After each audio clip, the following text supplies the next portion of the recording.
Bismillahirrahmanirrahim. Assalamualaikum warahmatullahi wabarakatuh.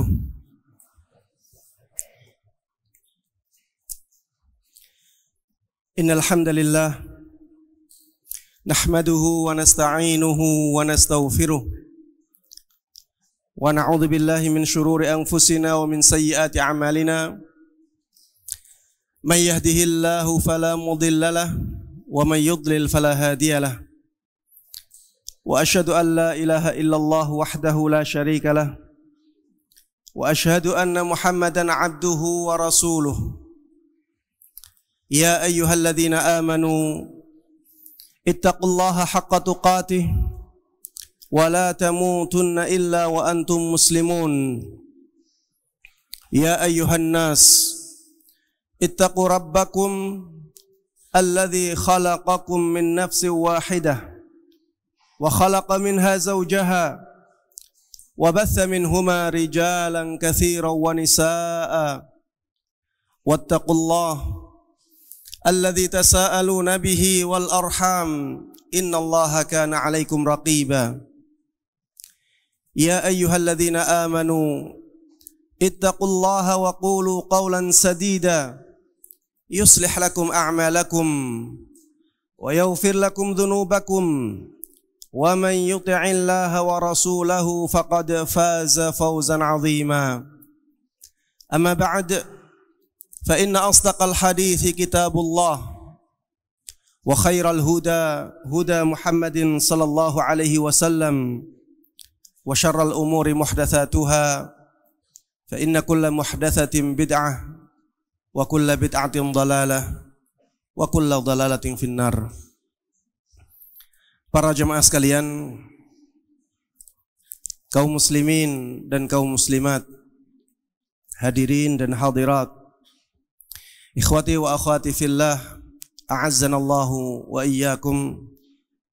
Marilah kita terus meningkatkan rasa syukur kita kepada Allah Subhanahu wa taala karena banyaknya nikmat yang Allah berikan kepada kita dan secara terus-menerus.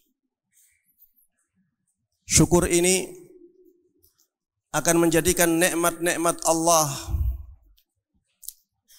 terjaga pada diri kita. Bahkan dengan syukur, Allah Subhanahu wa taala akan memberikan kepada kita tambahan-tambahan kenikmatan yang lainnya, sebagaimana Allah janjikan, la in syakartum la azidannakum. Kemudian salawat dan salam, keberkahan dan kenikmatan semoga selalu terlimpahkan dan tercurahkan kepada Nabi Agung Muhammad sallallahu alaihi wasallam. Begitu pula kepada seluruh keluarga beliau, seluruh sahabat beliau, dan seluruh kaum muslimin yang mengikuti beliau dan para sahabatnya dengan baik hingga hari akhir nanti. Ikhwati wa akhwati fillah, rahimana wa rahimakumullah. Tema kita pada kesempatan kali ini akan membahas tentang kita semuanya bersama Palestina. Kita ingin memberikan jawaban kepada kaum muslimin yang meragukan kebersamaan kita dengan saudara-saudara kita di Palestina. Kita sebagai umat Islam, kita sebagai kaum yang berpaham Ahlus Sunnah wal Jamaah, kita adalah saudara-saudara dari kaum muslimin yang tinggal di Palestina, yang sekarang sedang mengalami musibah besar, bencana besar, kezaliman yang luar biasa yang dilakukan oleh kaum Yahudi, yang memang dijelaskan oleh Allah Subhanahu wa taala mereka adalah kaum yang paling kuat perlawanannya terhadap kaum muslimin. Allah Subhanahu wa taala di dalam surat Al-Maidah mengatakan la tajidanna ashaddan nasi adawatan lilladzina amanu al-yahuda walladzina asyraku. Engkau benar-benar akan mendapati bahwa manusia yang paling keras permusuhannya kepada kaum mukminin adalah orang-orang Yahudi dan orang-orang yang melakukan kesyirikan. Allah Subhanahu wa taala di dalam ayat ini jelas memberikan pengertian kepada kita bahwa orang-orang Yahudi adalah orang yang paling bengis, paling jahat, paling zalim kepada kaum mukminin. Jangankan kaum mukminin, umat Muhammad sallallahu alaihi wasallam, para nabi dan para rasul saja mereka bunuh, mereka musuhi. Afa kullama ja'akum rasulun bima la tahwa anfusuhum fariqan kadzabu wa fariqan afa kullama ja'akum rasulun bima la tahwa anfusukum istakbartum fa fariqan kadzabtum wa fariqan taqtulun. Setiap datang rasul kepada kalian, kenapa kalian menyombongkan diri? Sebagian dari kalian mendustakan rasul-rasul tersebut. Sebagian dari kalian membunuhnya. Hanya karena para rasul tersebut datang dengan sesuatu yang tidak sesuai dengan hawa nafsu mereka. Kalau para rasul, para nabi saja mereka bunuhi, mereka zalimi dengan kezaliman yang sangat luar biasa, apalagi umat Muhammad sallallahu alaihi wasallam. Para jemaah sekalian rahimana wa rahimakumullah, kenapa kita semuanya bersama Palestina? Karena Palestina adalah tempat yang sangat istimewa bagi kaum muslimin. Palestina adalah negeri yang sangat istimewa bagi kaum muslimin. Di sana ada Masjidil Aqsa. Masjidil Aqsa yang menjadi kiblat pertama kaum muslimin selama 14 tahun lebih. Karena Rasulullah sallallahu alaihi wasallam sebelum berhijrah, ketika berada di Makkah, kiblat beliau ke Masjidil Aqsa, bukan ke Ka'bah. Dan beliau di Makkah selama berapa tahun? Berapa tahun jemaah? 13 tahun. Kemudian setelah itu beliau ke Madinah. Beliau ke Madinah masih berkiblat ke Masjidil Aqsa sampai 16 atau 17 bulan. Setahun lebih. 13 tambah setahun, 14 tahun, bahkan lebih. Kaum muslimin ketika itu berkiblat ke Masjidil Aqsa. Masjidil Aqsa dijadikan oleh Allah Subhanahu wa taala sebagai tujuan Isra-nya Rasulullah sallallahu alaihi wasallam.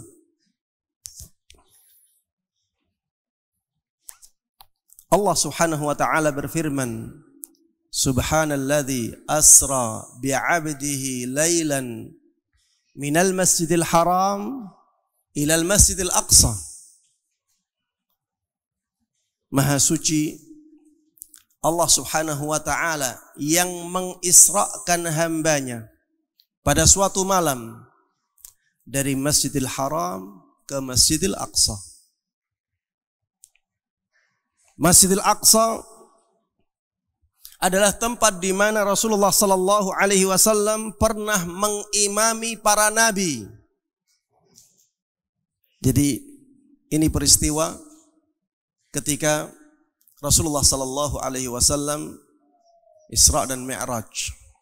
Terjadi peristiwa ini. Rasulullah sallallahu alaihi wasallam mengimami para nabi di Masjidil Aqsa. Disebutkan di dalam Sahih Muslim, Rasulullah sallallahu alaihi wasallam menyabdakan, "Wa qad ra'aituni fi jama'atin minal anbiya." Aku melihat diriku berada di hadapan para nabi. Fahanatis salah fa'ammamtuhum. Ketika datang waktu salat, aku mengimami mereka. Dan ini terjadi di Masjidil Aqsa. Masjidil Aqsa adalah tempat yang punya keutamaan khusus bagi siapapun yang salat di sana. Ada beberapa pendapat yang menjelaskan tentang keutamaan khusus untuk salat di Masjidil Aqsa. Di antara pendapat tersebut adalah pendapat yang sesuai dengan hadis yang diriwayatkan oleh Abu Dzar radhiyallahu anhu. Beliau mengatakan, "Tadzakarna wa nahnu 'inda Rasulillah sallallahu alaihi wasallam." Pernah kami saling mudzakarah, saling diskusi, ayyuhuma afdal, tentang mana yang lebih mulia. Dan ketika itu kami di sisi Rasulullah sallallahu alaihi wasallam. Masjidu Rasulillah atau Masjidu Baitul Maqdis? Apakah yang lebih utama adalah Masjid Nabawi, masjidnya Rasulullah sallallahu alaihi wasallam, ataukah yang lebih utama adalah Masjidil Aqsa? Faqala Rasulullah sallallahu alaihi wasallam. Maka Rasulullah sallallahu alaihi wasallam mengatakan, "Salatun fi masjidi hadza afdalu min 4 salawatin fihi." Salat sekali di masjidku ini lebih baik daripada salat 4 kali di masjid tersebut, yaitu Masjidil Aqsa. Kalau salat sekali di Masjid Nabawi itu lebih baik daripada 1000 kali salat di masjid yang lainnya kecuali Masjidil Haram, maka salat di Masjidil Aqsa berarti lebih baik daripada berapa? 250 kali salat di tempat yang lainnya selain Masjidil Haram dan Masjid Nabawi. Karena Rasulullah sallallahu alaihi wasallam mengatakan, salat sekali di masjidku ini lebih baik daripada 4 kali salat di Masjidil Aqsa. Walaupun keutamaan Masjidil Aqsa itu di bawah keutamaan Masjid Nabawi, tapi Masjidil Aqsa tetap merupakan masjid yang sangat diistimewakan di dalam Islam. Karena sekali salat di sana lebih baik daripada salat 250 kali di tempat yang lainnya selain Masjidil Haram dan Masjid Nabawi.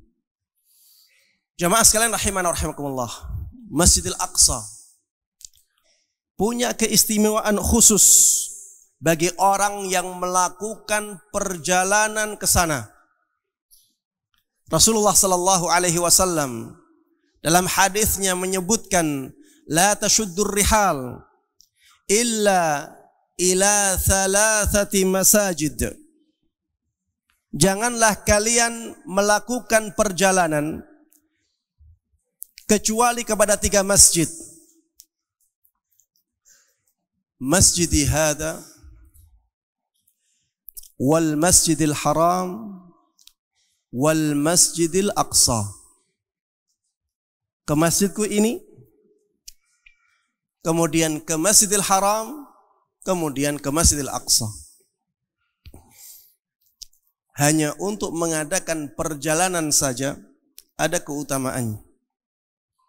Maka jamaah sekalian rahimana wa rahimakumullah, karena di Palestina ada Masjidil Aqsa yang sangat diistimewakan oleh syariat Islam, maka kita semuanya punya rasa keterikatan dengan negeri Palestina. Karena di sana ada Masjidil Aqsa yang kedudukannya sangat istimewa bagi kaum muslimin. Alasan yang kedua, kenapa kita bersama Palestina? Karena Palestina adalah negeri yang disebut oleh Allah Subhanahu wa taala dengan dua sifat. Sifat yang pertama adalah negeri yang disucikan. Sifat yang kedua adalah negeri yang diberkahi. Dan yang paling pantas untuk mendapatkan negeri yang seperti itu adalah kaum muslimin. Karena merekalah orang-orang yang benar-benar menjadi hamba Allah yang sebenarnya. Merekalah orang-orang yang patuh dengan syariat Allah Subhanahu wa taala. Allah Subhanahu wa taala di dalam Al-Qur'an menyebutkan perkataan Nabi Musa, Innal arda lillah yurithuha may yasha'u min ibadihi. Sesungguhnya bumi ini semuanya milik Allah.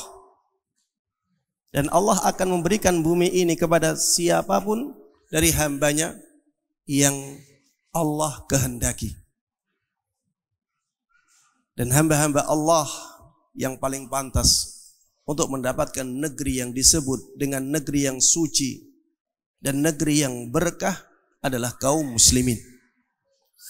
Allah Subhanahu wa taala menyebutkan tentang Palestina dengan sifat yang disucikan di surat Al-Maidah. Ketika Allah Subhanahu wa taala menyebutkan perkataan Nabi Musa kepada kaumnya, "Ya qaum, udkhulul ardal muqaddasata allati kataballahu lakum." Wahai kaumku, masuklah ke negeri yang disucikan oleh Allah Subhanahu wa taala yang dituliskan untuk kalian. Syekh Utsaimin rahimahullahu taala dalam kitab tafsirnya, beliau menafsiri bahwa yang dimaksud dengan negeri yang disucikan ini adalah negeri Syam. Iya, negeri yang disucikan ini adalah negeri Syam. Di antara bagian dari negeri Syam adalah negeri Palestina. Kemudian tentang sifat bahwa Palestina adalah negeri yang diberkahi, Allah sebutkan di surat Al-Isra, Subhanalladzi asra bi'abdihi laylan minal masjidil harami ilal masjidil aqsa alladzi barakna haulah. Ketika menyebutkan Masjidil Aqsa, Allah Subhanahu wa taala menyebutkan sifat alladzi barakna haulah, yang kami berkahi tempat-tempat yang ada di sekitarnya. Dan tempat yang paling dekat dengan Masjidil Aqsa adalah Palestina. Karena Masjidil Aqsa adanya di mana? Di Palestina. Itu adalah negeri yang diberkahi. Itu juga negeri yang disebut oleh Allah Subhanahu wa taala sebagai negeri yang disucikan. Dan yang paling pantas dengan negeri yang seperti ini adalah kaum muslimin. Jamaah sekalian rahimana wa rahimakumullah, kenapa kita bersama Palestina? Kita harus bersama Palestina. Kenapa? Kenapa demikian? Karena Nabi SAW telah berwasiat kepada umatnya untuk memilih tinggal di sana di saat datang masa-masa peperangan. Rasulullah SAW pernah mengatakan, sayasirul amr ila an takunu junudan mujannadah. Nantinya akan datang waktu di mana kalian akan menjadi tentara-tentara yang dipersiapkan. Jundun bisyam, wa jundun bil Yaman, wa jundun bil Iraq. Nanti ada tentara yang ada di negeri Syam. Ada tentara-tentara yang ada di negeri Yaman. ada tentara-tentara yang ada di negeri Irak. Salah seorang sahabat Nabi Muhammad sallallahu alaihi wasallam yang bernama Ibn Hawalah radhiyallahu anhu bertanya, "Khirli ya Rasulullah in adraktu dzalik." Pilihkan untukku wahai Rasulullah sallallahu alaihi wasallam, apabila aku mendapati masa itu.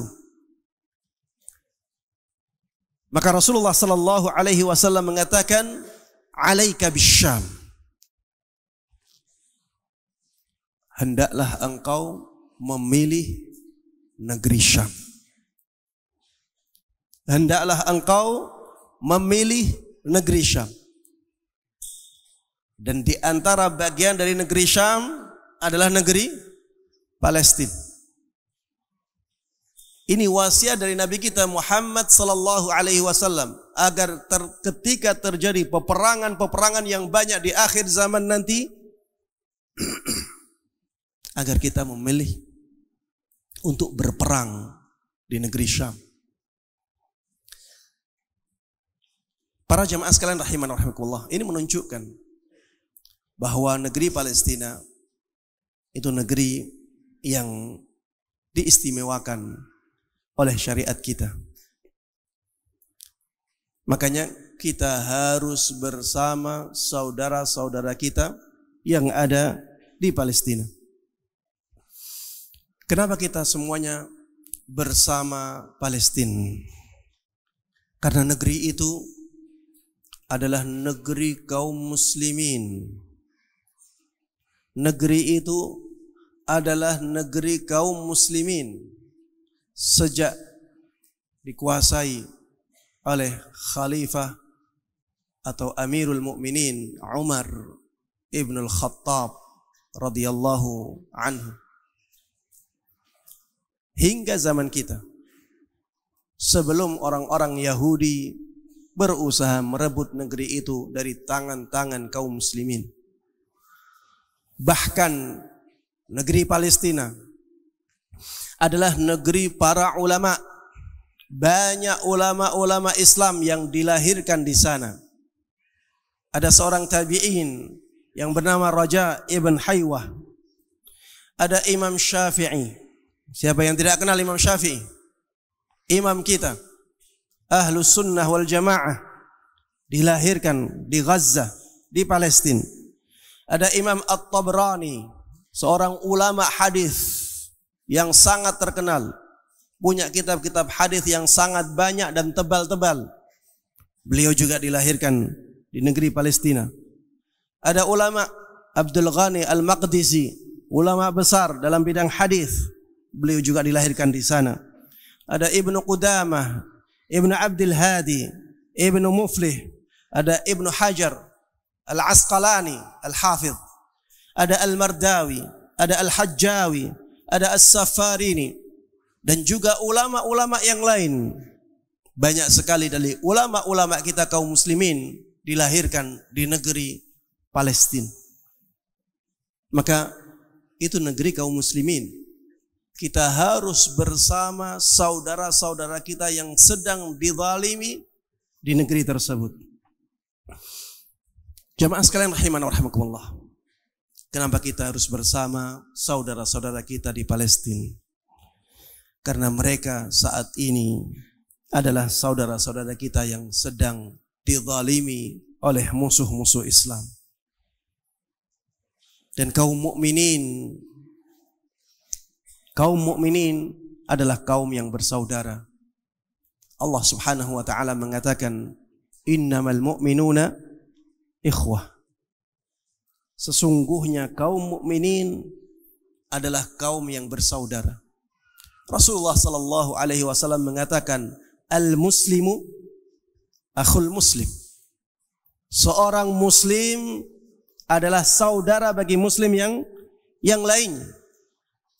Bahkan Rasulullah sallallahu alaihi wasallam memberikan perumpamaan yang sangat indah tentang hubungan antara kaum muslimin yang satu dengan kaum muslimin yang lainnya. Ada dua perumpamaan yang disebutkan oleh Rasulullah sallallahu alaihi wasallam. Perumpamaan yang pertama, kaum muslimin itu seperti satu jasad.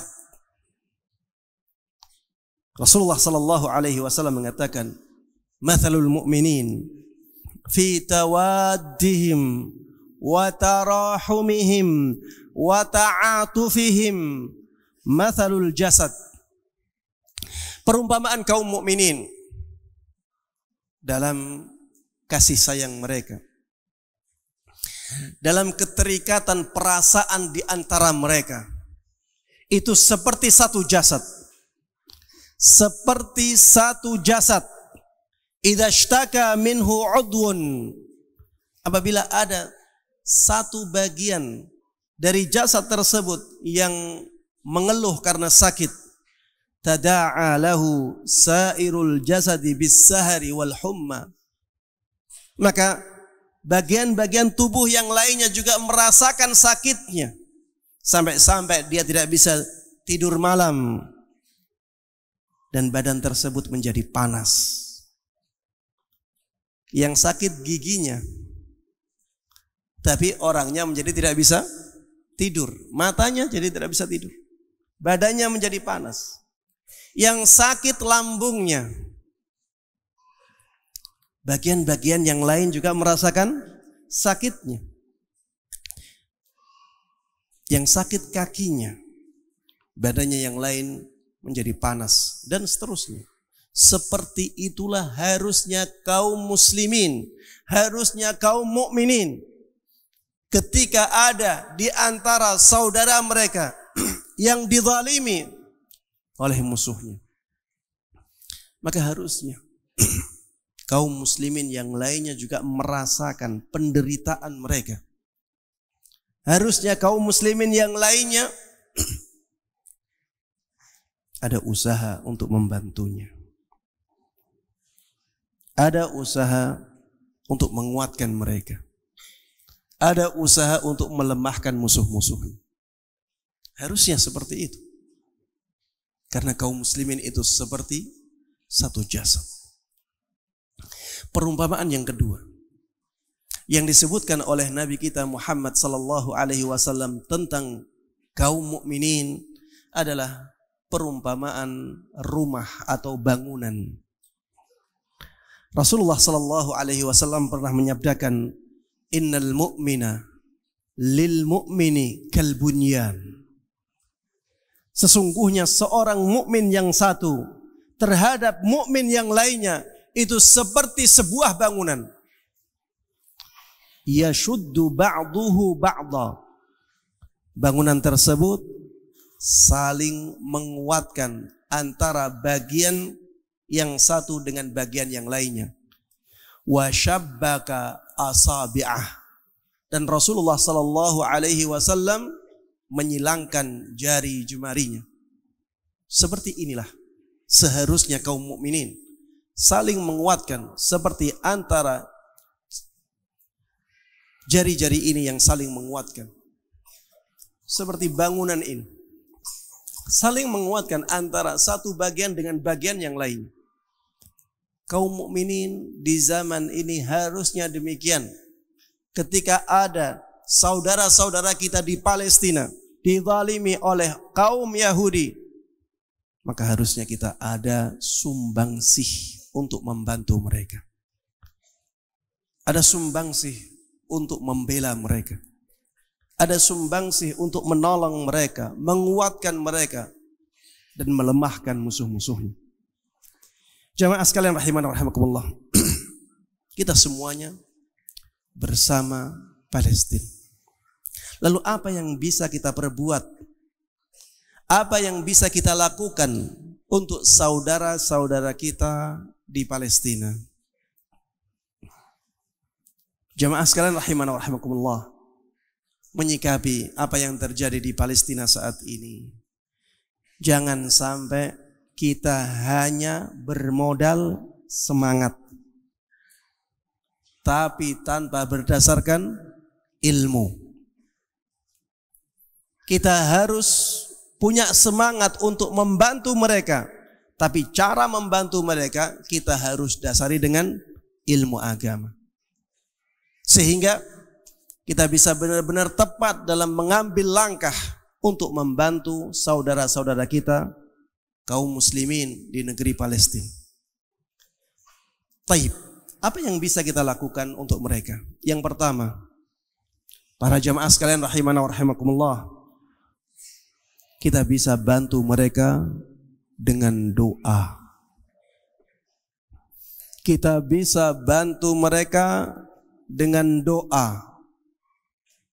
Dan jangan sampai kita menganggap bantuan ini adalah bantuan yang remeh-temeh. Ini adalah bantuan yang sangat luar biasa kekuatannya. Bantuan doa.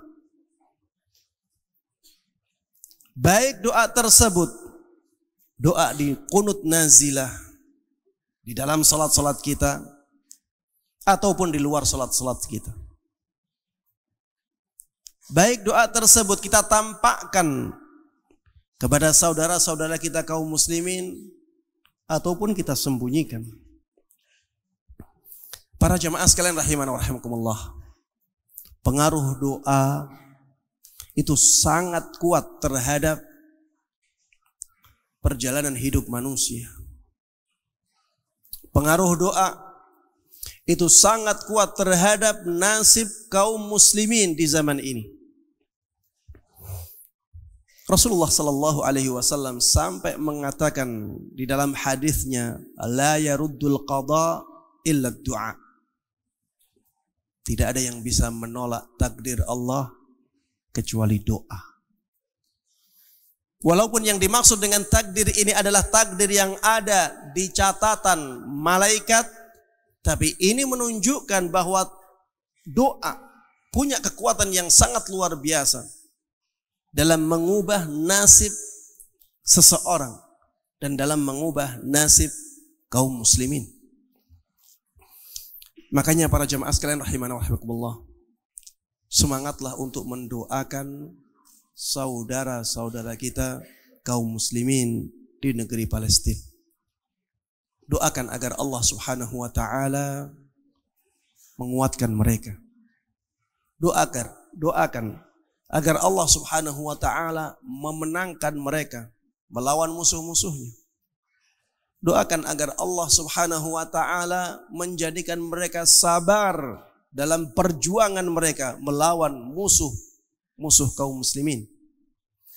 Doakan agar Allah Subhanahu wa taala melemahkan musuh-musuh mereka, sebagaimana dahulu dilakukan oleh Nabi kita Muhammad sallallahu alaihi wasallam.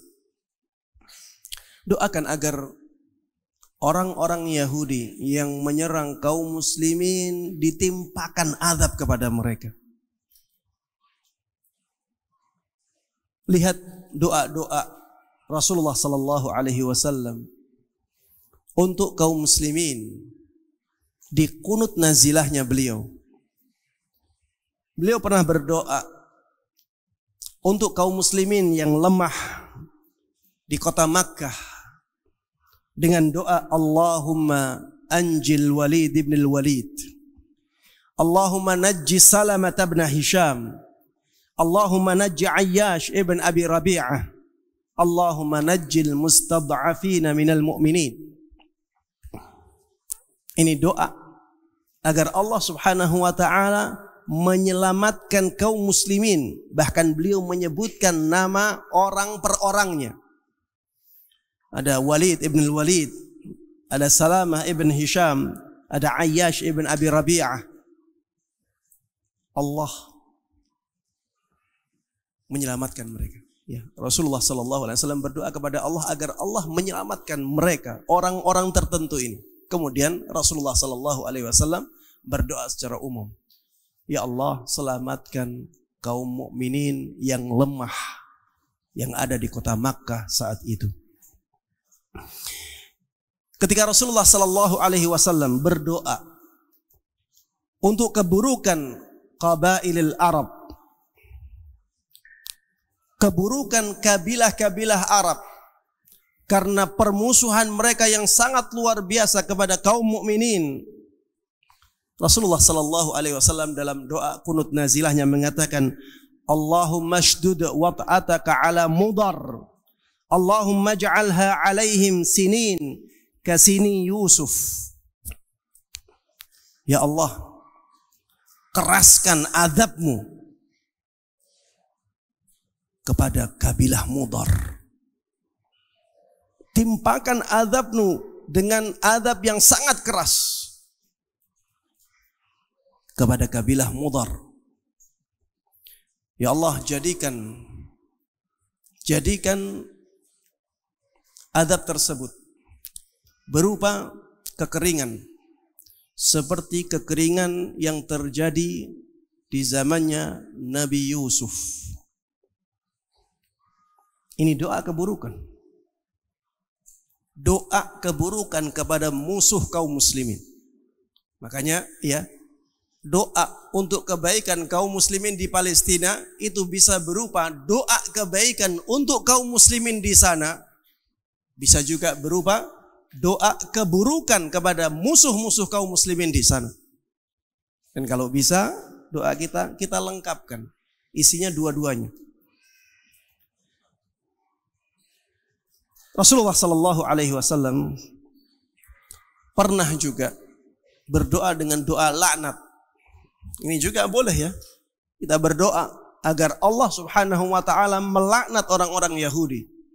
Sebagaimana Rasulullah sallallahu alaihi wasallam dahulu berdoa dengan doa laknat untuk kabilah-kabilah tertentu dalam qunut nazilahnya. Beliau pernah berdoa, Allahumma la'an bani Lihyan wa Ri'lan wa Zakwan wa Usayyah asallah wa rasulah. Ya Allah, laknatlah Bani Lihyan, laknatlah Ri'al, laknatlah Zakwan, ini nama-nama kabilah, dan laknatlah kabilah Usayyah karena mereka membangkang kepada Allah dan Rasulnya. Kita sekarang misalnya, Allahumma il'anil Yahud al-ghasibin al-zalimin ala al-muslimin. Dibolehkan. Ada contohnya dari Nabi kita Muhammad sallallahu alaihi wasallam. Kemudian para jamaah sekalian rahimana wa rahimakumullah, ketika kita berdoa qunut nazilah untuk kaum muslimin di Palestina, sebaiknya tidak membaca Allahumma hdini fiman hadait, karena ya tidak ada munasabahnya, tidak selaras dengan keadaan kita ingin mendoakan kebaikan untuk kaum muslimin di sana, dan tidak ada keselarasan untuk kita mendoakan keburukan musuh kaum muslimin di sana. Allahumma hdini fiman hadait wa afini fiman afait. Ini dibaca ketika doa qunut witir, ya, atau di sebagian mazhab, yaitu mazhab Syafi'i, dibaca ketika qunut subuh. Tapi untuk qunut nazilah bukan ini bacaannya.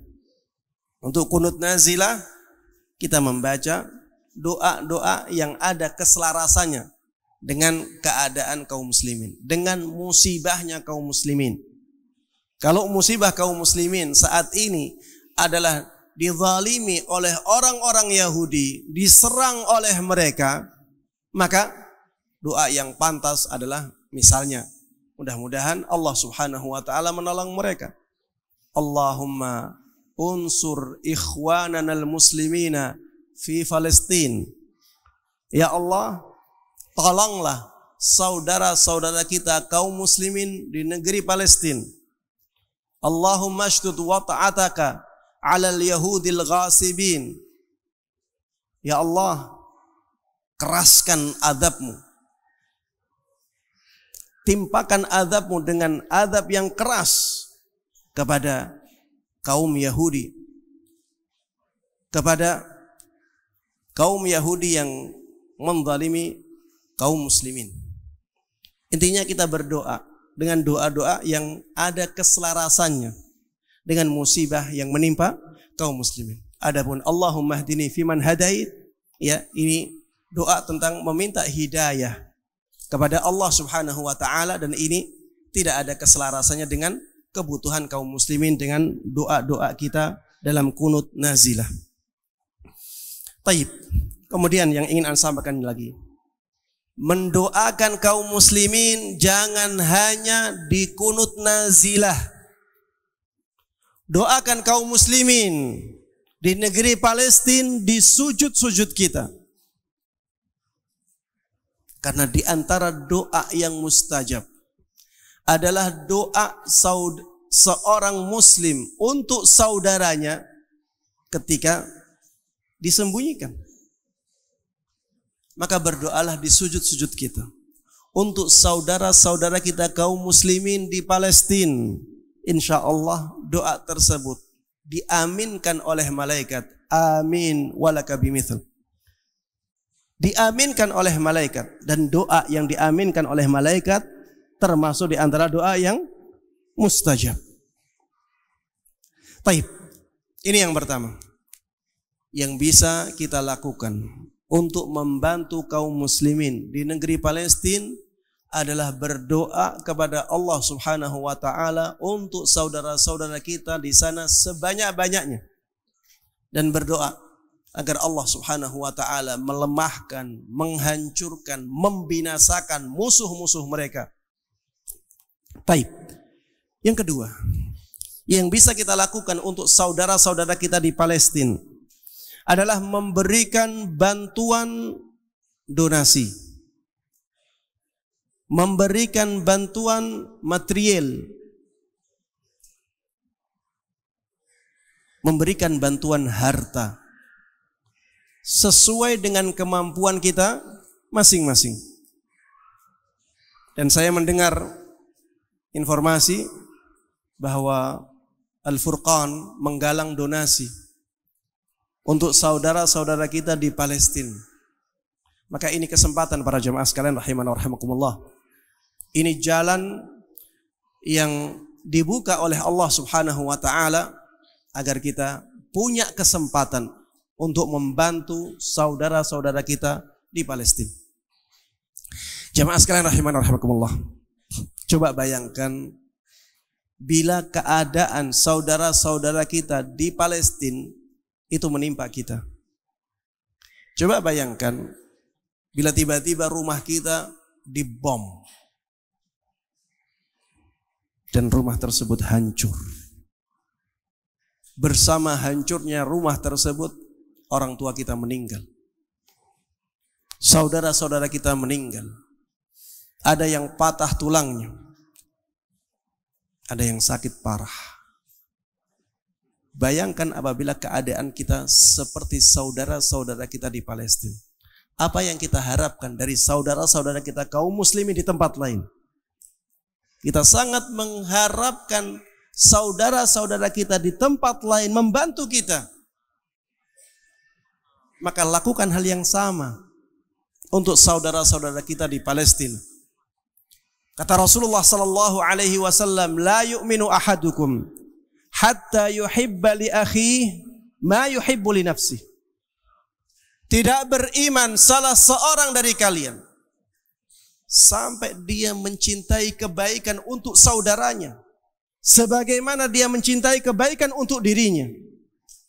Bukankah ketika kita mengalami hal yang sama, kita ingin dibantu oleh saudara-saudara kita di tempat lain?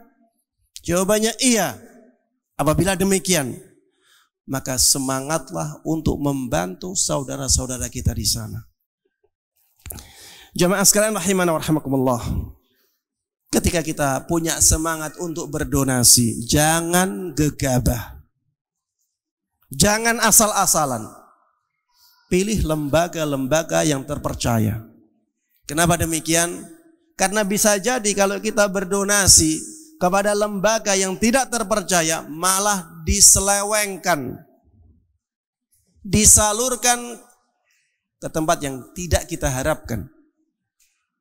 Pilih lembaga-lembaga yang mengumpulkan donasi yang resmi dan terpercaya, sehingga donasi yang kita berikan benar-benar mendatangkan manfaat yang besar untuk kaum muslimin di sana. Dan semakin besar manfaat donasi yang kita berikan, maka semakin besar pahala yang kita dapatkan.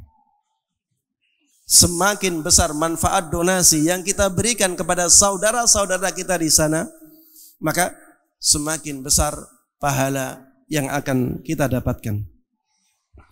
Dan alhamdulillah, ya, ada banyak lembaga-lembaga yang terpercaya dari Ahlus Sunnah wal Jamaah yang sudah membuka ya pintu donasi untuk disalurkan ke saudara-saudara kita di Palestina. Maka bersemangatlah untuk membantu saudara kita di sana dari jalan ini. Baik. Yang ketiga, yang bisa kita lakukan untuk saudara-saudara kita di Palestina adalah dengan memboikot produk-produk kaum Yahudi atau produk-produk yang membantu kaum Yahudi untuk menyerang kaum muslimin di negeri Palestina. Dan alhamdulillah ada banyak fatwa yang dikeluarkan oleh para ulama tentang hal ini. Bahkan MUI di Indonesia pun mengeluarkan fatwa ini. Saya juga melihat ada potongan video fatwa dari Syekh Masyhur Hasan Salman, murid senior dari Syekh Albani rahimahullah. Beliau juga berfatwa demikian. Begitu pula dengan Syekh Sulaiman Ar-Ruhaili hafizahullahu ta'ala, ulama besar di kota Madinah, juga membolehkan kita untuk memboikot produk-produk yang keuntungannya disisihkan untuk membantu orang-orang Yahudi menyerang kaum muslimin. Namun jamaah sekalian rahimana wa rahimakumullah, yang perlu digarisbawahi di sini, kita sebagai orang biasa hanya bisa memberikan anjuran kepada orang lain, bukan paksaan. Kita tidak berhak memaksa orang lain untuk memboikot produk-produk itu. Jangan sampai ketika kita menasihati orang lain untuk memboikot produk-produk tersebut, kemudian orangnya tidak mendengar nasihat kita, kemudian setelah itu kita marah, kita hajar dia, kita benci dia. Jangan. Kita sebagai rakyat biasa, kita sebagai masyarakat biasa, yang kita lakukan adalah memberikan ilmu ini, menyebarkan ilmu ini kepada masyarakat. Dijalankan alhamdulillah, tidak dijalankan juga alhamdulillah, kita sudah menyampaikan ilmu ini kepada mereka. Yang berhak memaksa itu pemerintah. Yang berhak memaksa siapa? Pemerintah. Adapun kita sebagai rakyat biasa, tugas kita adalah menyebarkan pengetahuan atau kebenaran ini.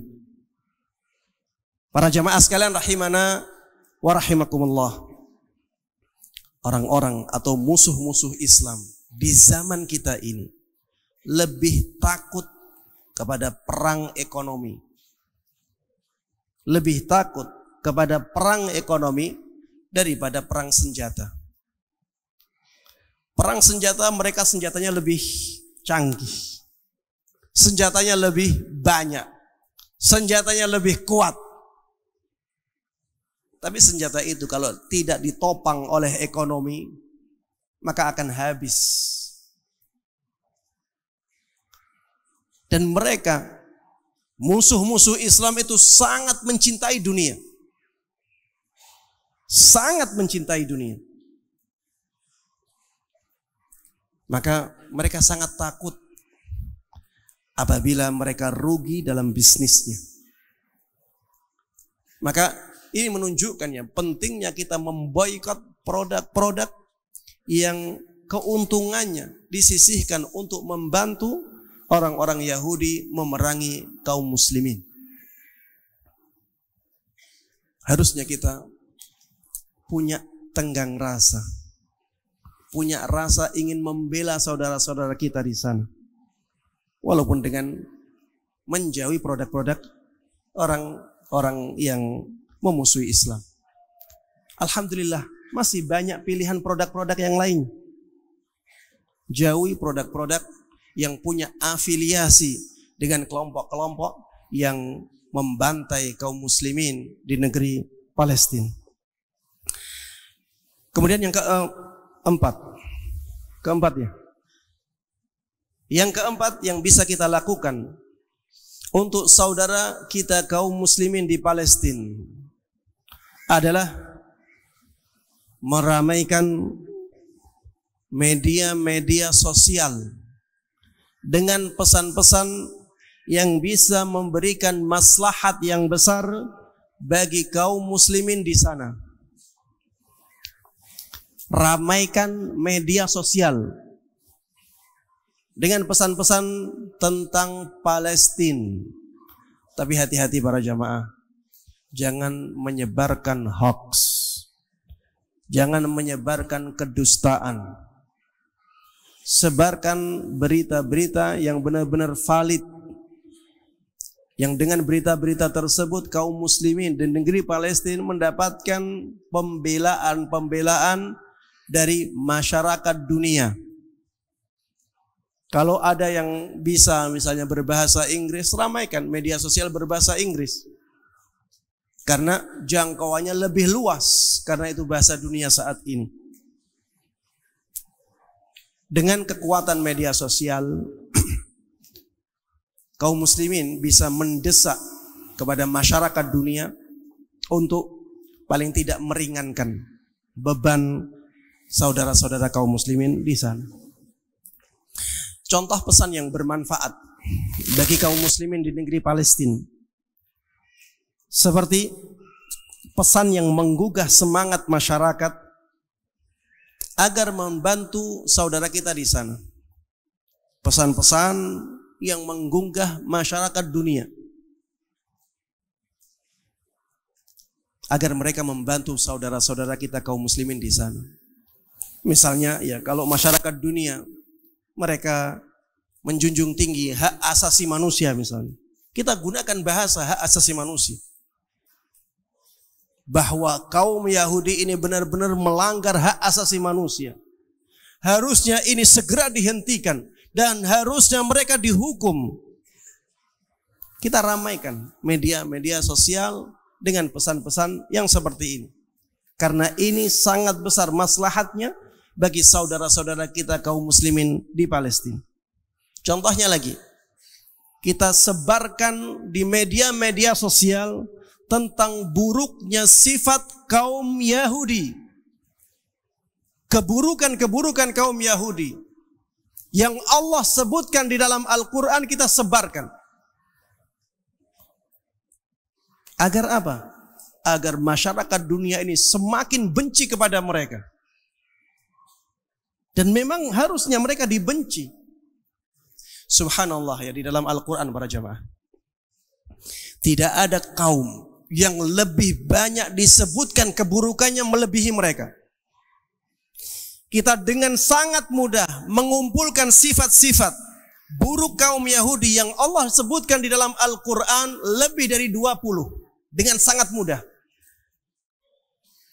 Lebih dari 20 sifat buruk yang Allah sebutkan untuk kaum Yahudi. Tanpa capek. Kalau kita melihat ayat-ayat tentang Yahudi, kita akan mendapati subhanallah ya, sifat-sifat buruk yang Allah berikan kepada mereka. Sifat-sifat buruk yang Allah jelaskan kepada kita tentang mereka disebutkan dengan gamblang. Lebih dari 20 sifat. Ini menunjukkan betapa buruknya mereka. Dan ini menunjukkan bahwa mereka memang sangat pantas untuk dibenci. Sangat pantas untuk dibenci. Para jemaah sekalian rahimana wa rahimakumullah. Dan alhamdulillah ya, di media-media sosial ada pesan-pesan yang menjelaskan tentang keburukan-keburukan orang-orang Yahudi yang Allah sebutkan di dalam Al-Quran. Namun ana melihat masih lemah, masih kurang. Oleh karenanya sebarkan pesan-pesan yang menjelaskan tentang hakikat kaum Yahudi.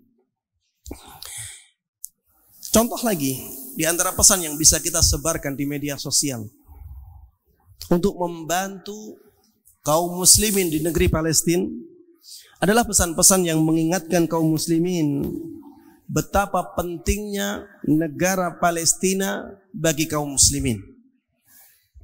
Betapa pentingnya negeri Palestina bagi kaum muslimin. Kaum muslimin banyak yang awam tentang Palestina. Banyak yang tidak mengetahui betapa pentingnya Palestina bagi kaum muslimin. Sehingga mereka tidak terlalu memikirkan apa yang terjadi di negeri Palestina. Maka kita perlu menggugah, kita perlu menyadarkan banyak kaum muslimin yang belum tahu tentang pentingnya negeri Palestina bagi kaum muslimin. Sehingga akhirnya kalau mereka sudah tahu, benar-benar tahu betapa pentingnya negeri ini, ada semangat untuk membela kaum muslimin di negeri Palestina. Kemudian yang kelima, yang bisa kita lakukan untuk saudara-saudara kita di Palestina. Ini bagi orang yang memiliki kedudukan. Bagi mereka yang punya kedudukan di negeri ini, manfaatkanlah kedudukan tersebut untuk membela saudara kita di negeri Palestina. Manfaatkanlah kedudukan tersebut untuk membela saudara kita di negeri Palestina. Kedudukan adalah nikmat yang Allah berikan kepada manusia. Maka hendaklah seseorang mensyukuri nikmat kedudukan tersebut. Di antaranya apabila ada saudara-saudaranya yang membutuhkan pertolongan, dia bisa menggunakan kedudukan tersebut untuk menolong saudara-saudara dia. Para jamaah sekalian rahimana wa rahimakumullah. Ada satu masalah yang sangat sensitif yang banyak dibicarakan oleh orang-orang biasa saat ini, yaitu masalah berjihad di negeri Palestina. Kita orang Indonesia berangkat berjihad ke sana. Banyak orang yang membicarakan masalah ini. Maka para jamaah sekalian rahimana wa rahimakumullah, saya secara pribadi memberikan nasihat kepada antum semuanya. Jangan mengambil cara ini kecuali apabila pemerintah Indonesia mengizinkannya. Kenapa Ustaz? Kita kan bebas ke sana. Jamaah sekalian rahimana wa rahimakumullah, keberangkatan beberapa orang dari penduduk Indonesia ke sana untuk menjadi mujahidin di sana akan mempengaruhi stabilitas negara ini. Akan berpengaruh buruk terhadap stabilitas negara ini.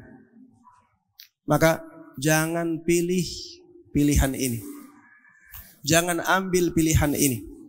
Karena ini menyangkut keselamatan negara kita juga. Kecuali kalau waliul amr kita, pemerintah kita secara resmi mengizinkan hal tersebut. Tapi selama pemerintah tidak memberikan izin secara tegas, ya, maka jangan melakukannya. Karena bisa jadi mudaratnya semakin besar. Bisa jadi efek buruknya terhadap negara ini sangat besar, dan itu yang tidak kita harapkan. Makanya lakukan cara-cara yang tadi, jangan mengambil cara yang terakhir, yaitu berjihad ke sana.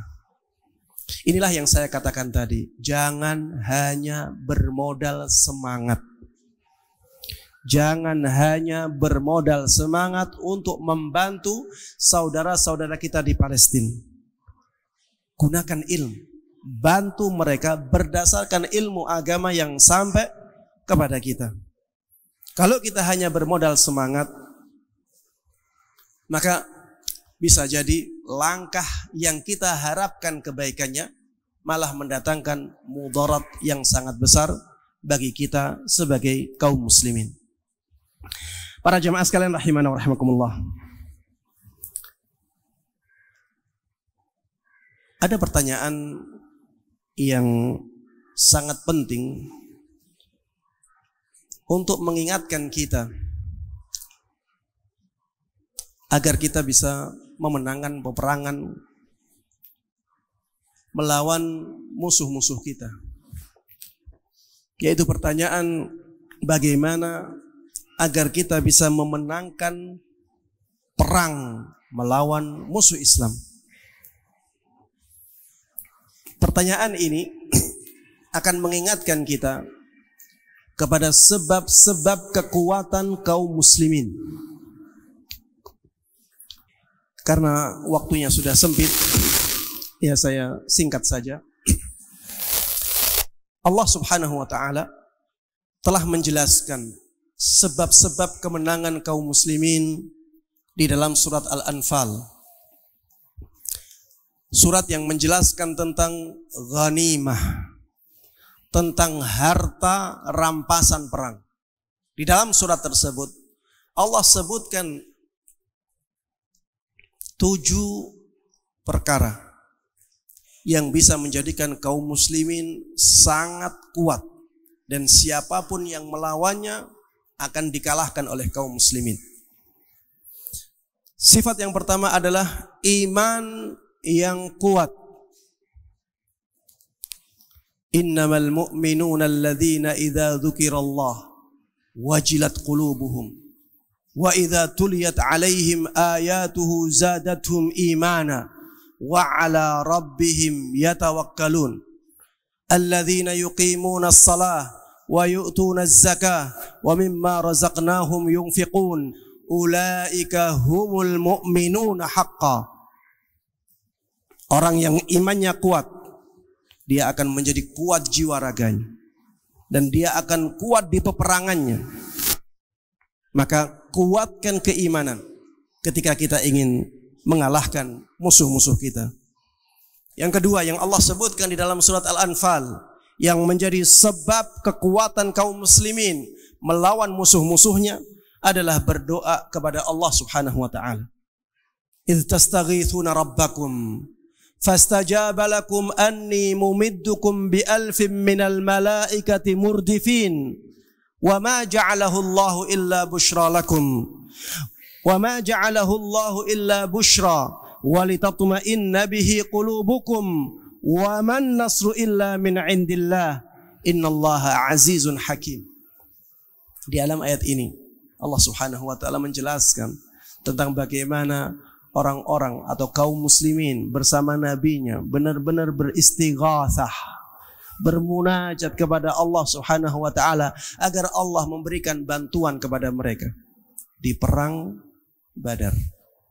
Akhirnya Allah Subhanahu wa ta'ala berikan bantuan malaikat-malaikat yang berjumlah 1000, dan akhirnya mereka menang. Intinya nomor 2 yang Allah sebutkan di surat Al-Anfal tentang sebab kemenangan kaum muslimin adalah banyak berdoa kepada Allah agar Allah menguatkan kaum muslimin, agar Allah memenangkan kaum muslimin atas musuh-musuhnya.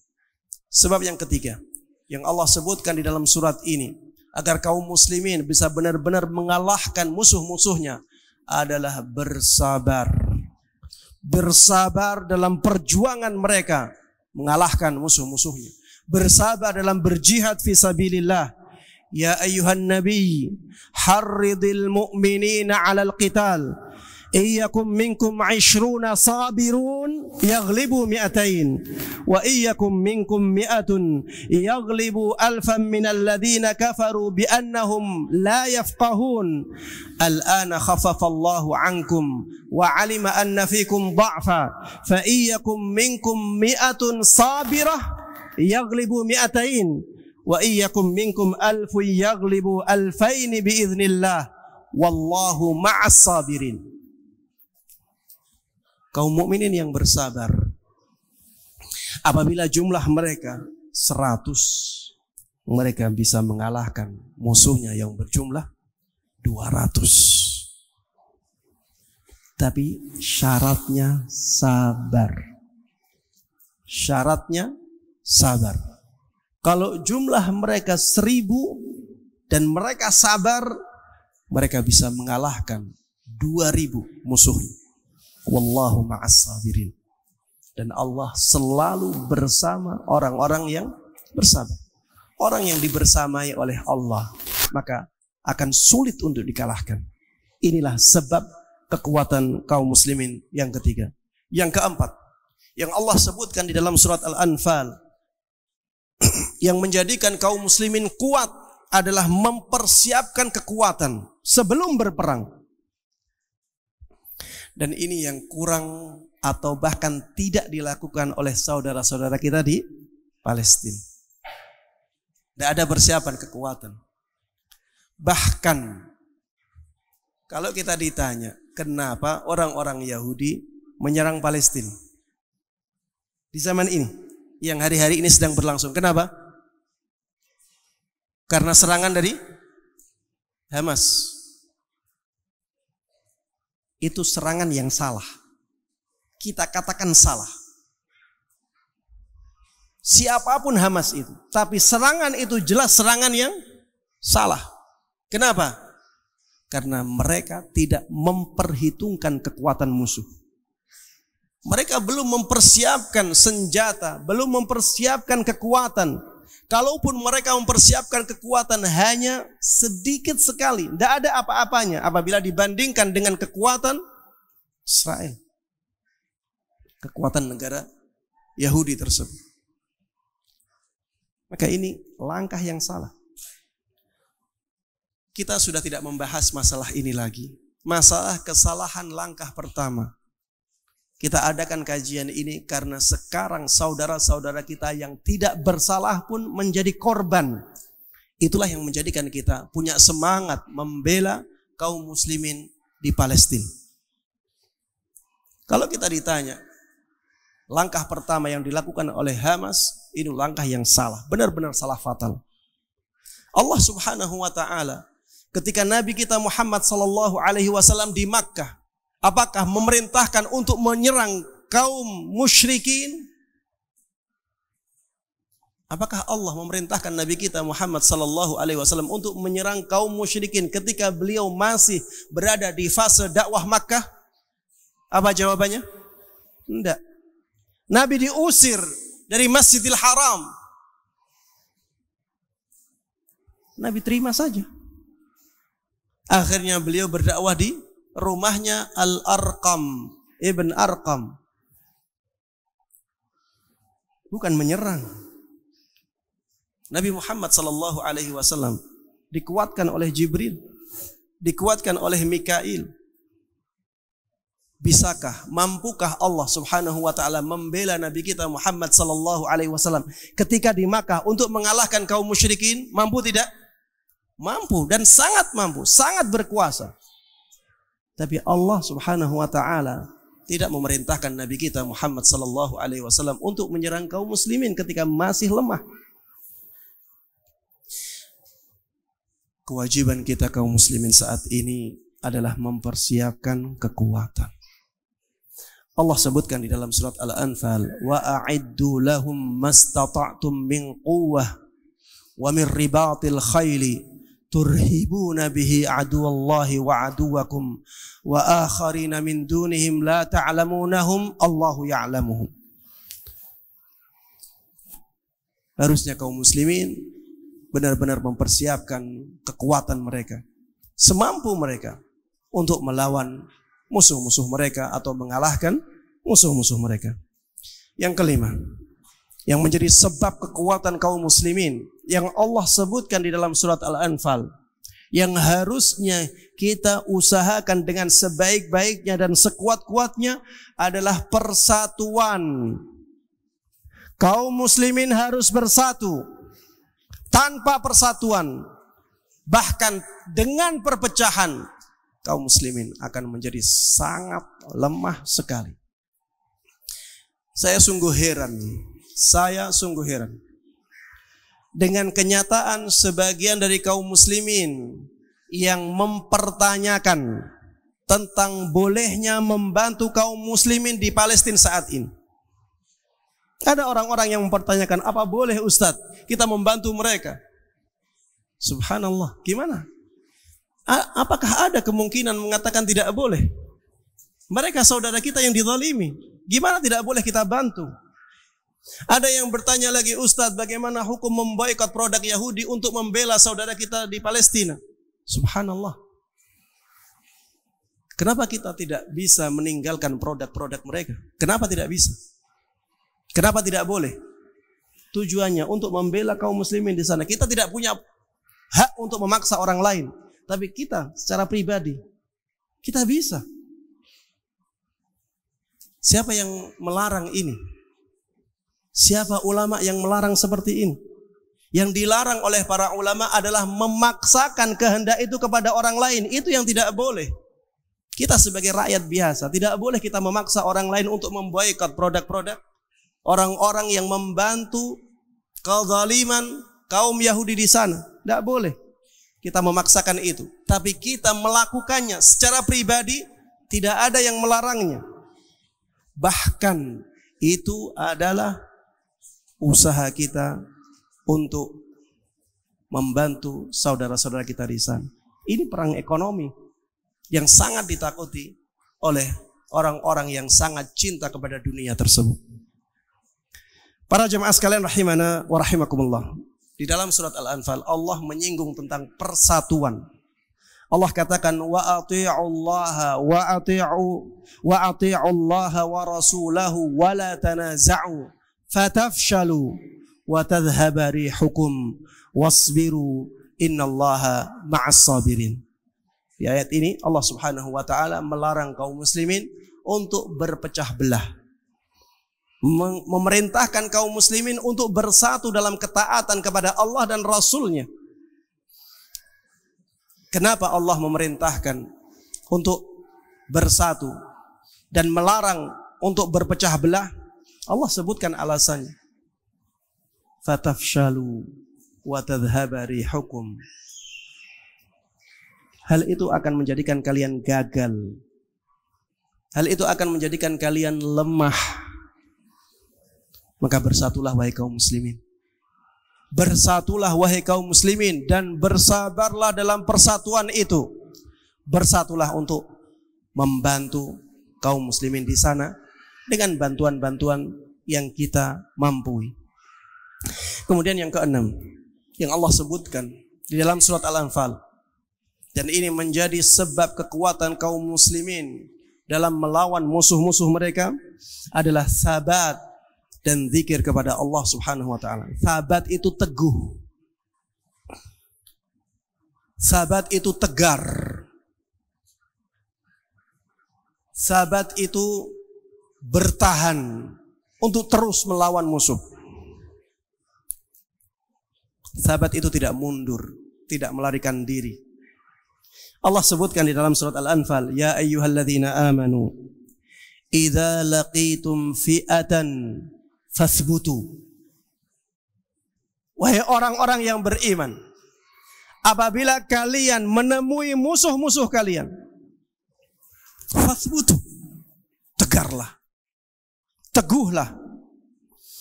Wadhkurullaha katsira, dan berzikirlah kepada Allah Subhanahu wa taala dengan zikir yang banyak, la'allakum tuflihun, agar kalian selamat,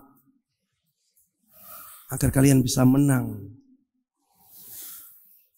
Jadi kita harus punya keteguhan, kita harus punya ketegaran, kita harus punya keberanian untuk melawan musuh-musuh itu. Dan tentunya ini membutuhkan kesabaran. Kita juga harus banyak berzikir kepada Allah Subhanahu wa taala ketika kita menghadapi musuh-musuh Allah Subhanahu wa taala. Karena dengan kita mengingat Allah, Allah mengingat kita. Taib yang terakhir yang disebutkan oleh Allah Subhanahu wa taala di dalam surat Al-Anfal yang menjadi sebab kekuatan kaum muslimin dalam menghadapi musuh-musuhnya adalah keikhlasan. Ikhlas ketika berjihad di jalan Allah Subhanahu wa taala. Berjihad bukan karena harta, Berjihad bukan karena ingin dipuji, tapi berjihadnya benar-benar ingin agar kalimat Allah Subhanahu wa taala itu tegak tinggi. Allah Subhanahu wa taala berfirman, "Wa qatiluhum hatta la takuna fitnah wa yakuna ad-dinu kulluhu lillah." Perangilah mereka.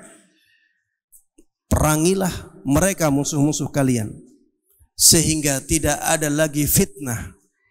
Yang dimaksud dengan fitnah di sini adalah kesyirikan. Sehingga tidak ada lagi kesyirikan. Wa yakuna ad-dinu kulluhu lillah. Dan agama benar-benar menjadi hak Allah Subhanahu wa taala. Jadi orang-orang benar-benar mentauhidkan Allah Subhanahu wa taala. Ketika kita perang berjihad di jalan Allah, niat kita harus ini. Li'i'la'i kalimatillah. Untuk mengangkat, untuk meninggikan kalimat Allah, yaitu tauhid. Mengesahkan Allah Subhanahu wa taala. Dengan keikhlasan ini, kaum muslimin akan benar-benar menjadi pemberani. Dengan keikhlasan ini, kaum muslimin akan benar-benar mendapatkan pertolongan dari Allah Subhanahu wa taala. Taib jamaah sekalian rahimakumullah, ini yang bisa saya sampaikan dalam kesempatan kali ini. Mudah-mudahan bermanfaat dan Allah berkahi. Amin amin ya rabbal alamin. Wa sallallahu wa sallama wa baraka ala nabiyyina Muhammadin wa ala alihi wa sahbihi wa man tabi'ahum bi ihsanin ila yaumiddin. Walhamdulillahi rabbil alamin.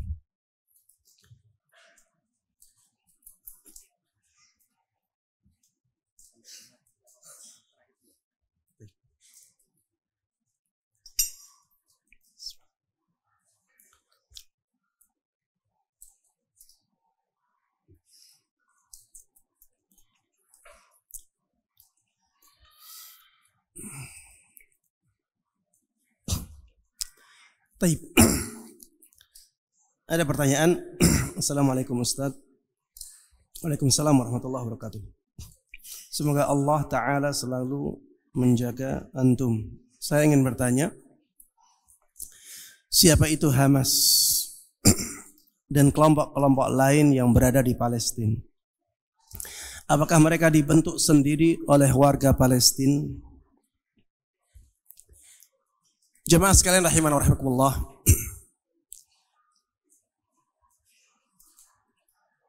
Hakikat tentang Hamas ini, ya, ana tidak bisa menyebutkannya secara pasti.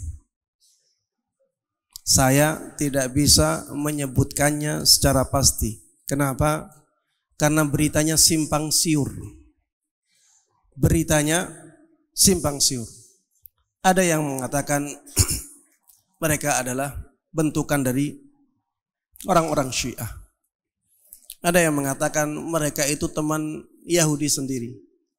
Ada yang mengatakan ada di kelompok tersebut orang-orang Ahlus Sunnah. Makanya berita yang simpang siur ini menjadikan kita tidak bisa menilai, ana secara pribadi tidak bisa menilai Hamas itu siapa sebenarnya. Tapi yang jelas ada banyak syubhat di kelompok ini. Dan mereka adalah kelompok, bukan mewakili negara Palestina. Tidak mewakili negara Palestina. Dan yang jelas tindakan mereka di akhir-akhir ini merugikan kaum muslimin. Merugikan kaum muslimin. Seakan-akan tindakan mereka adalah bentuk dari pembukaan jalan untuk kaum Yahudi menyerang kaum muslimin di negeri Palestina. Itu yang kita fahami. Yang kita fahami demikian. Bahwa mereka menyerang agar orang-orang Yahudi punya alasan untuk menyerang kaum muslimin di negeri Palestina. Secara kasat mata kelihatannya seperti itu. Makanya ya, saya tidak bisa memastikan siapa itu Hamas, tapi tindakan-tindakan mereka jelas ya merugikan kaum muslimin dengan kerugian yang luar biasa. Antum tahu para jemaah, sekarang korban meninggal dari saudara-saudara kita di Palestina sampai berapa sekarang yang tercatat? Hah? Sampai berapa? sampai 11.000 lebih sudah. 11.000 ini orang semua. Antum saja yang di sini berkumpul ini nggak tahu 1.000 ada tidak ini. Kalau ada 1.000 dikali 11-nya. Dan itu yang tercatat. Dan itu baru korban manusianya. Baru yang meninggalnya. Belum yang harus meninggalkan tempat tinggalnya. Mereka harus migrasi, pindah ke kem-kem ya penampungan korban ya kezaliman orang-orang Yahudi. Dan jumlah mereka bisa sampai ratusan ribu, bahkan bisa sampai jutaan orang. Hanya dengan rudal-rudal yang sedikit yang diarahkan ke kaum Yahudi. Dan itu pun tidak memberikan mudarat yang besar untuk negara Yahudi tersebut. Apakah ini yang disebut sebagai maslahat? Mana maslahatnya? Yang ada adalah mudarat yang sangat luar biasa. Ada gerakan di sana, gerakan Al-Fatah. Gerakan Al-Fatah lebih bijaksana, lebih arif, pendekatannya lebih lembut, dan lebih mendatangkan maslahat. Ya, intinya para jemaah sekalian rahimanallah, pembahasan kita sudah kita lewati. Pembahasan kita saat ini adalah di sana banyak sekali kaum muslimin yang menjadi korban dari kebiadaban orang-orang Yahudi. Dan mereka membutuhkan pertolongan kita, membutuhkan bantuan kita, membutuhkan pembelaan kita. Maka kita berusaha semaksimal mungkin untuk membela saudara-saudara kita di sana. Ini pembahasan kita saat ini. Pembahasan yang tadi itu sudah kita lewati. Kemudian disebutkan di sini, kenapa negara-negara Islam tidak ada yang membantu Palestina secara langsung seperti mengirim angkatan militer. Para jamaah, masalah yang berkaitan dengan negara itu tidak sesimpel yang ada di pikiran kita. Tidak sesimpel yang ada di pikiran kita. Di sana ada aturan-aturan, kesepakatan-kesepakatan yang harus ditaati oleh negara-negara di seluruh dunia. Jadi tidak bisa negara-negara tersebut dengan seenaknya mengirim tentara militer ke negara Palestina. Tidak bisa. Di sini juga ada pertimbangan maslahat dan mafsadah. Tidak sesederhana yang kita lihat. Dan kita harus tahu para jamaah, negara-negara kaum muslimin di saat ini itu bukan negara yang kuat dari sisi persenjataan. Bukan negara yang kuat dari sisi persenjataan. Negara-negara kaum muslimin saat ini itu lemah. Makanya mereka harus berhati-hati. Mereka harus berhati-hati. Mereka juga harus menjaga perjanjian-perjanjian yang selama ini dibuat. Tapi yang jelas, negara-negara tersebut sudah memikirkan bagaimana mereka harus memberikan bantuan kepada saudara-saudara kita di negara Palestina. Sudah ada pertemuan-pertemuan yang dilakukan oleh kepala negara atau wakil-wakil dari negara-negara Islam untuk merumuskan bagaimana harusnya mereka bersikap untuk membela saudara-saudara kita di Palestina. Sudah banyak sekali bantuan-bantuan yang berupa donasi yang disalurkan ke sana. Ya, tapi untuk bantuan militer maka ini ada ya aturan-aturan yang harus ditaati oleh negara-negara tersebut, dan negara-negara tersebut juga harus menjaga keselamatan dirinya juga. Jangan sampai malah menjadikan negaranya hancur juga. Makanya mereka harus berhati-hati. Intinya tidak sesimpel yang ada di pikiran kita sebagai rakyat biasa. Di sana ada hal-hal yang lain yang lebih rumit daripada yang kita pikirkan.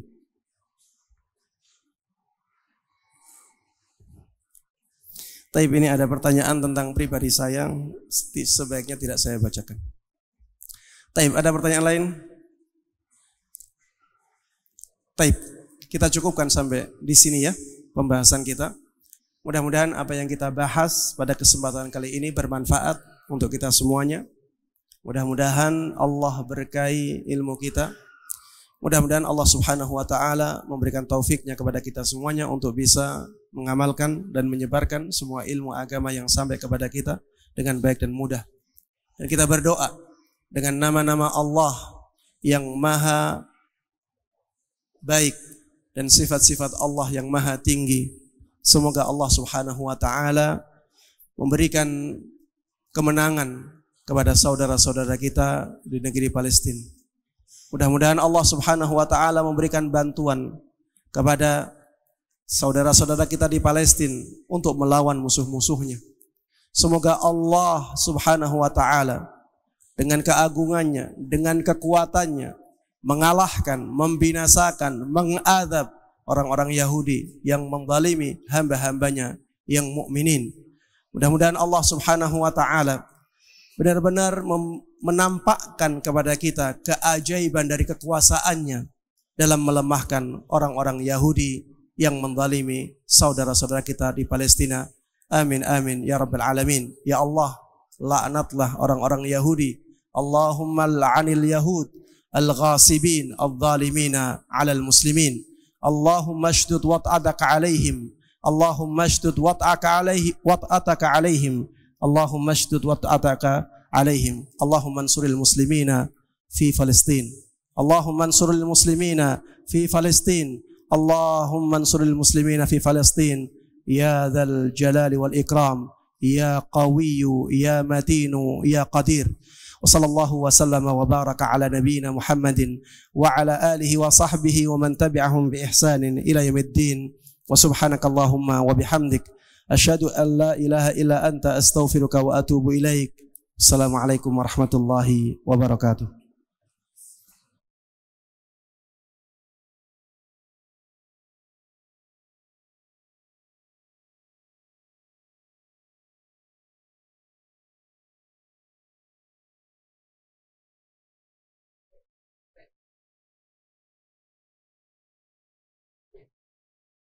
Bismillah. Subscribe channel Marhaban TV. Ikuti akun sosial media Marhaban TV, siaran Telegram, grup WhatsApp. Yuk berdakwah bersama kami. Dukung operasional dakwah dan sosial kami. Raih pahala jariah yang terus mengalir sampai hari kiamat. Jazakumullahu khairan.